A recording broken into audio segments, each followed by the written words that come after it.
Selamat pagi semuanya.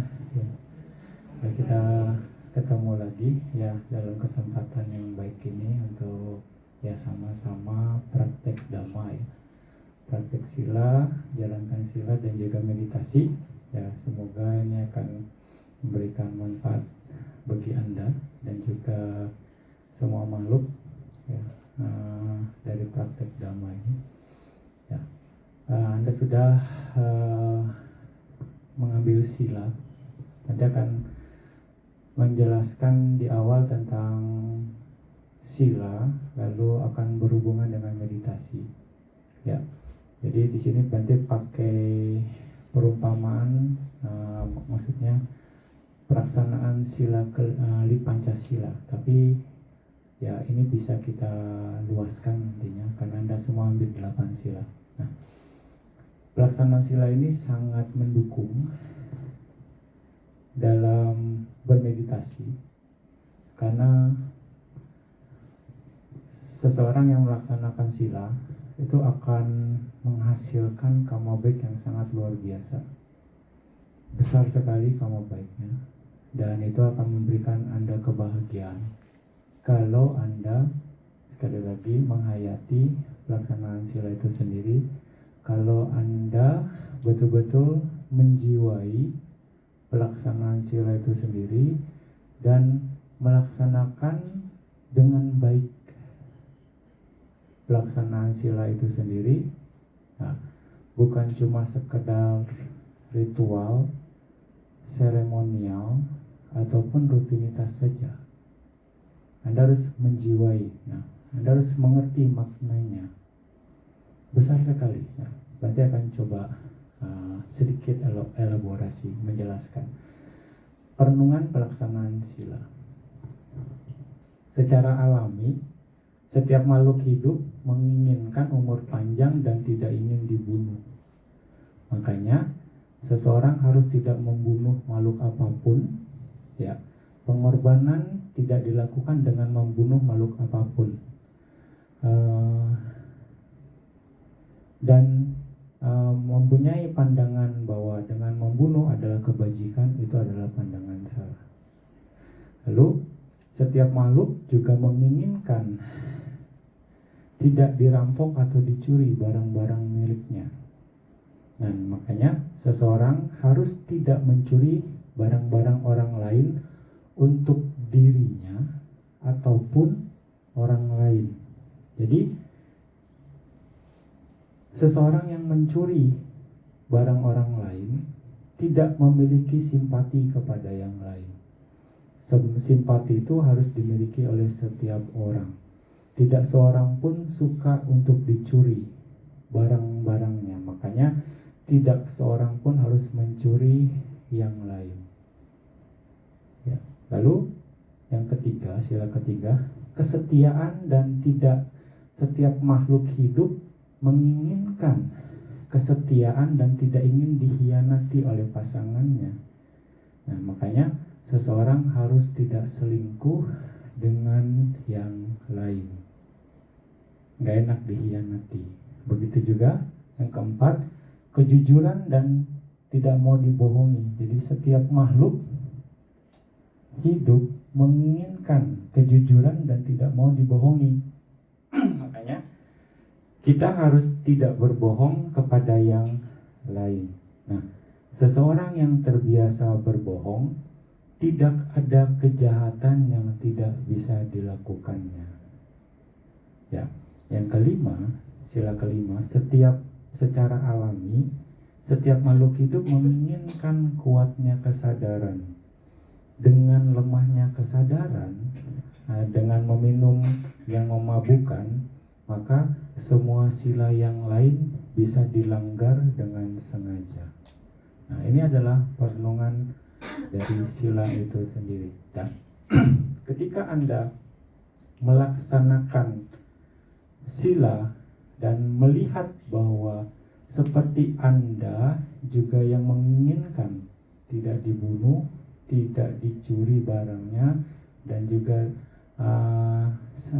tidak melakukan asusila, tidak dibohong, tidak mau dibohongi, dan juga ya kuatnya kesadaran, maka semua makhluk juga sama menginginkan itu. Betul enggak? Dan ketika Anda melaksanakan sila dengan baik dan menggunakan perbandingan Anda, saya mau bahagia, begitu juga makhluk lain mau bahagia. Nah, makanya dengan pelaksanaan sila, Anda selain mengendalikan perbuatan fisik dan ucapan Anda, nah di sini sila akan mengendalikan ucapan dan tingkah laku kita, jasmani kita, dan juga Anda akan mempersembahkan kepada semua makhluk kebebasan dari kecelakaan, kebebasan dari bahaya, kekhawatiran, kegelisahan, ketakutan, dan sebagainya. Jadi begitu Anda melaksanakan sila ini, Anda harus luaskan bahwa Anda melaksanakan sila ini untuk semua makhluk. Jadi nggak terbatas orang-orang yang ada di sekitar sini, nggak terbatas cuma hanya kelompok Anda saja, nggak terbatas hanya komunitas Anda saja, tapi ke semua makhluk. Ya, Anda harus sebarkan, Anda harus kirim sinyal. Ya, sebenarnya pelaksanaan sila ini untuk memberikan kebebasan kepada semua makhluk. Nah, jadinya menjaga dan mempraktekkan sila mau dikatakan akan menyelamatkan dunia dari penderitaan dan kekecewaan dan kegelisahan. Anda bersumbangsi terhadap, bisa dikatakan, perdamaian dunia itu sendiri dengan pelaksanaan sila Anda. Makanya besar sekali. Dan Anda akan juga bersumbangsi terhadap keharmonisan, persahabatan, dan kebahagiaan semua makhluk. Ya, makanya luar biasa sekali. Dan kirimkan sinyal ini ke seluruh alam semesta, ke segala penjuru arah. Ya, makanya pelaksanaan sila itu besar sekali kebajikannya. Makanya hayati pelaksanaan sila ini, jiwai. Ya, Anda harus menjiwai supaya Anda akan menghasilkan kebajikan yang sungguh sangat besar. Walaupun Anda duduk diam, nggak melakukan apa-apa, tapi dengan tekad Anda, ya, dengan kuat untuk melaksanakan sila, Anda akan menyelamatkan semua makhluk hidup. Semua makhluk hidup dekat-dekat Anda pasti nggak akan dibunuh. Ya enggak? Siapapun, tanpa terkecuali.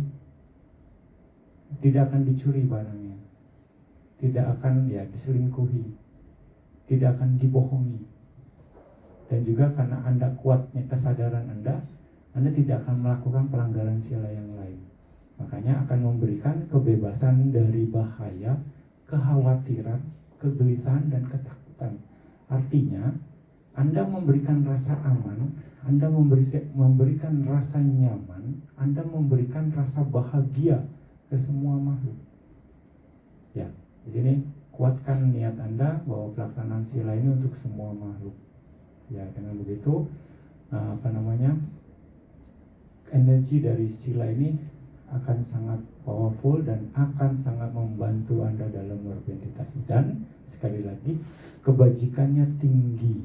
Ya, kebajikannya tinggi walaupun Anda cuma diam saja kalau mau dikatakan. Nah, di dalam Mahawaga dikatakan bahwa kebajikan itu, ya, wisaka, melakukan kebajikan, dikatakan perbuatan baik harus direnungkan lagi dan lagi. Nah, perenungannya seperti itu. Saya melaksanakan sila untuk kebahagiaan semua makhluk. Ya, seperti itu. Jadi ketika melakukan hal yang besar ini, Anda jangan takut, jangan khawatir, takut melanggar, gitu ya. Karena ada sesuatu yang lebih besar yang Anda bisa hasilkan.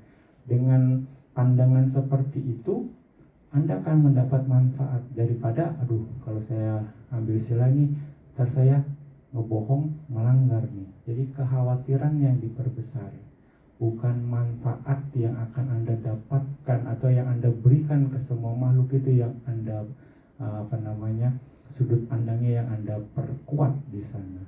Ya, jadi seperti itu. Nah, di sini perbuatan baik itu direnungkan. Kalau direnungkan akan menghasilkan beberapa tahapan spiritual. Maka ketika direnungkan akan memunculkan pamoja atau kebahagiaan. Kebahagiaan yang kuat akan muncul. Nah, kebahagiaan yang kuat akan muncul juga piti. Karena dalam pikiran seorang yang bahagia akan muncul piti. Ya, piti pada pikiran yang bahagia akan muncul. Nah, ketika pikiran yang bahagia, maka tubuhnya akan rileks. Kayo pasambad, kayo pasam bisati. Tubuh yang rileks itu akan ada perasaan bahagia, sukanya ada. Seorang yang memiliki perasaan bahagia akan membantu pikirannya terkonsentrasi. Ya, akan membantu pikirannya terkonsentrasi. Citang samadhi isati. Nah, seorang yang pikirannya terkonsentrasi akan membantu meningkatkan atau mengembangkan indera-indera spiritualnya. Ya, di sini indriya bawana dan juga kekuatan-kekuatan spiritual dan juga faktor-faktor pencerahan itu sendiri. Ya, itu dari kebajikan yang Anda lakukan, direnungkan sampai akhirnya kebajikan itu sendiri akan membantu Anda untuk mudah berkonsentrasi. Ya enggak? Nah, seseorang yang terkonsentrasi akan bisa melihat segala sesuatunya sebagaimana adanya. Sekali lagi seperti itu. Makanya hayati pelaksanaan sila Anda dengan baik. Jiwai, Anda harus menjiwai pelaksanaan sila ini dengan baik. Bahwa apa yang Anda lakukan akan sangat bermanfaat bagi semua makhluk. Bukan cuma satu orang, dua orang, satu kelompok, dua kelompok saja, tapi semua makhluk. Anda bersumbangsi terhadap kebahagiaan makhluk lain. Bisa dikatakan kalau Anda betul-betul jaga sila, Anda juga punya sumbangsi untuk perdamaian dunia ini. Anda bisa bayangkan kalau semua orang jaga sila. Ya enggak? Kita enggak yang segini aja, kita akan merasakan keharmonisan kan? Merasakan kedamaian. Kita nggak akan takut dibunuh, nggak akan takut barangnya dicuri. Di sini kita memberikan kedamaian, keharmonisan yang luar biasa. Oke. Nah, ini adalah kebajikan. Sekali lagi, kebajikan yang kuat itu akan membuat pikiran seseorang akan mudah tenang, dan seorang yang mudah tenang itu akan mudah terkonsentrasi. Sekali lagi, Buddha mengatakan samading bikawe bawita samahito bikawe biku yata butang pajanati. Para biku, perkuatlah konsentrasi. Dengan konsentrasi seorang biku mengerti, memahami sesuai dengan kenyataan atau sebagaimana adanya. Dengan memperkuat konsentrasi. Jadi tujuan bermeditasi itu adalah untuk mengetahui dan melihat kebenaran Dhamma, untuk menembus dan merealisasi kebenaran Dhamma itu sendiri, bukan yang lain. Tujuan meditasi yang Buddha ajarkan. Nah, dengan apa? Dengan melatih pikiran. Jika Anda melatih pikiran Anda juga akan mengontrol pikiran Anda. Pikiran yang terlatih akan berbeda dengan pikiran yang tidak terlatih. Bagaimana supaya terlatih pikirannya? Dengan memperkuat konsentrasi. Nah, bagaimana bisa? Ya, seorang yang terkonsentrasi akan bisa melihat Dhamma sebagaimana adanya. Karena dengan pikiran yang terkonsentrasi dengan baik akan menghasilkan cahaya yang sangat terang, kuat, dan bertenaga. Dengan cahaya tersebut, dengan bantuan dari cahaya tersebut yang kuat dan bertenaga, maka seseorang dapat mengerti sesuai dengan kenyataannya sebagaimana adanya. Sekali lagi, jadi cahaya tersebut yang akan kita pakai untuk menembus Dhamma. Seperti Anda berada di tempat gelap, lalu Anda bawa senter, ya, lalu Anda nyalakan senternya itu. Anda akan melihat semua di dalam kegelapan itu jadi terang, dalam ruangan itu akan menjadi terang, dan Anda akan bisa melihat dengan jelas ada apa di dalam ruangan tersebut. Kira-kira seperti itu. Dengan bantuan cahaya tersebut, Anda akan bisa mengetahui semua dhamma apa adanya. Dengan begitu, Anda akan semakin mengerti, ya, semakin mengerti, kebijaksanaan Anda akan semakin matang. Ya, kebijaksanaan Anda semakin matang dan kuat, maka kemelekatan Anda pun akan berkurang.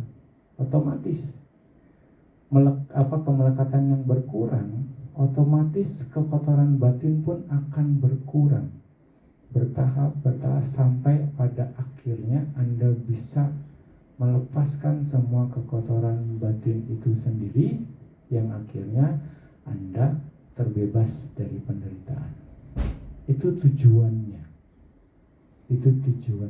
Kenapa kita perlu latihan konsentrasi bertahap secara sistematis? Ya, kita harus mengerti, nggak ada yang bisa sekali jadi. Kita harus punya pondasi yang kuat.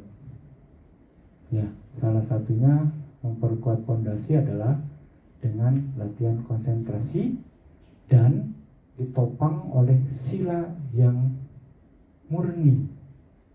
Nah, Anda harus betul-betul ya menjaga sila Anda dengan baik, menjalankannya dengan baik, menghayatinya dengan baik. Itu akan menghasilkan kebajikan yang luar biasa. Ya enggak? Jadi jangan berpikir Anda menjalankan sila cuma hanya dapat karma baik saja, tapi lebih luas dari itu. Anda bersumbangsi untuk memberikan keamanan, kenyamanan, kebahagiaan bagi semua makhluk. Ya. Pemahaman ini harus Anda perluas. Ya, oke. Lalu dikatakan bahwa Buddha mengatakan tidak ada hal yang lain yang lebih berbahaya selain pikiran yang tidak terlatih. Buddha juga tidak melihat hal apapun yang lebih baik atau bermanfaat selain pikiran yang terlatih. Jadi pikiran